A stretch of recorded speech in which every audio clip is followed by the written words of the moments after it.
Okay, hi everyone. Welcome to week 8 of paper writing. And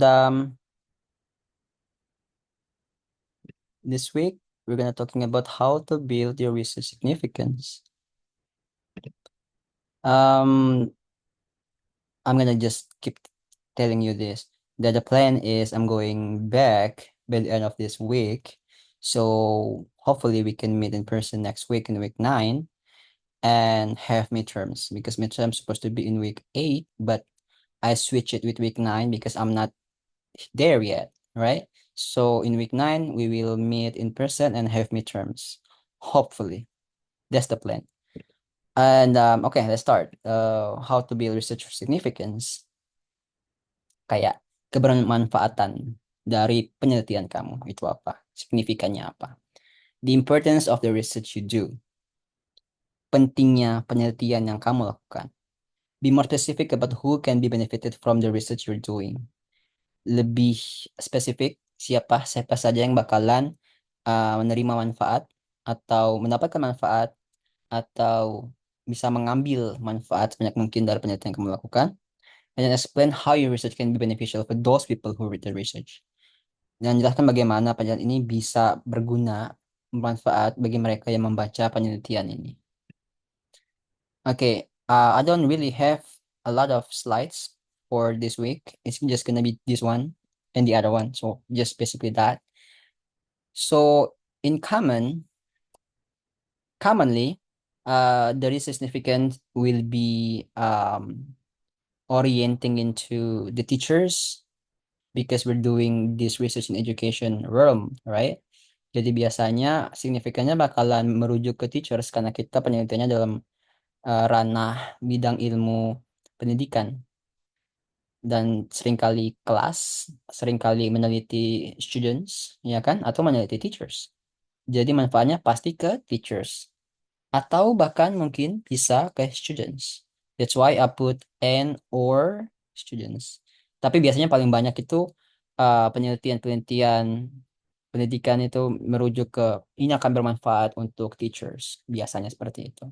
Tapi jangan untuk kemungkinan kalau mungkin penelitian kamu juga bisa bermanfaat buat students. Okay, explain how your research will be useful for teachers and or students. Jelaskan. Jadi biasanya ini cuma kayak sedikit kan. Satu, dua, tiga, empat, four lines maybe or five. Empat atau lima baris menjelaskan significance-nya itu, ya kan? And then what teachers can learn from your complete research. Apa yang para guru, para pendidik bisa pelajari dan ambil manfaat dari penelitian kamu kalau sudah penelitian udah lengkap gitu ya. What students can learn from your complete research. Apa yang mungkin siswa juga bisa ambil manfaat dari penelitian kamu. That's for the section teachers ya, teachers section.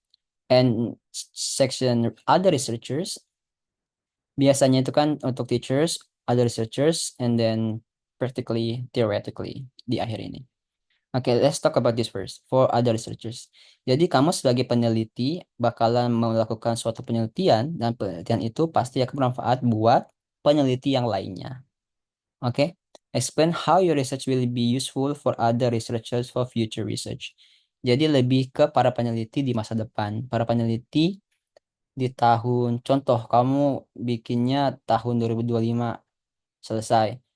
Terus mungkin akan berguna buat para peneliti tahun 2026, 2027, 2028, ya kan? Kalau mereka punya ketertarikan interest yang sama dengan topik yang sama, jadi mereka bisa membaca tulisan kamu dan bisa mengambil manfaatnya. Jadi mereka bisa mengecek gapnya lalu melakukan riset mereka berdasarkan riset kamu. Next, provide guidance of what you have done and what other areas you have not covered. Jadi manfaatnya itu bisa juga memberikan guidance ya, kayak menuntun para peneliti-peneliti yang akan datang nanti. Jadi bisa jelaskan kamu tuh spesifik meneliti tentang apa, sehingga para peneliti selanjutnya tuh bisa tahu gitu. Oh, dia spesifiknya tentang A, B, C. Berarti dia belum eh, meneliti tentang D, E, F. Jadi hal-hal itu yang bakal mereka lakukan nantinya. Bisa jadi seperti itu. Next, theoretically and practically. Secara teori maupun secara praktek, praktik, ya. Explain how your research will be useful either theoretically for the development of the theories and the knowledge and practically for educators and learners in classes.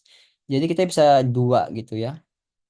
Jadi ini sama ini juga sebenarnya nyambung ke ini. Ini nih lebih ke practically, lebih practical tuh ke teachers, manfaatnya dalam kelas nanti apa dari hasil penelitian kamu, mungkin bisa diaplikasikan. Dan ini ada research itu lebih ke theoretical. Tapi kamu juga bisa bikin section sendiri buat theoretically and practically kalau mau. Ya, jadi kita bisa bagi dua. Theoretical itu lebih ke pembahasan teorinya, pembahasan penelitiannya, manfaatnya apa, kebermanfaatan, dan juga practical itu buat educators dan learners, para pembelajar dan pengajar ya di dalam kelas, situasi kelas. Karena kita penelitian pendidikan, penelitian kelas paling umum kelas. And then others, kalau punya ide-ide yang lain juga bisa ditaruh. Explain how your research is important for other considerations beyond teachers, researchers, and theoretically or practically. Jadi ini yang paling umum, tapi kalau memang ada pemikiran yang lain, mungkin bisa ditambahkan juga. You can come up with any other ideas if you have other considerations to put into significant sections. Jadi kalau punya ide lain, pertimbangan-pertimbangan lain, bisa juga mungkin ditambahkan di section significance ini. Okay, and that's all for week 8 because that's not a lot. Okay. As I said, I switch week 8 with week 9. So hopefully I will be back in week 9 and we will meet in person and we will have midterms when we meet. Okay. Thank you all for coming and joining virtually, and I will see you next time. Take care.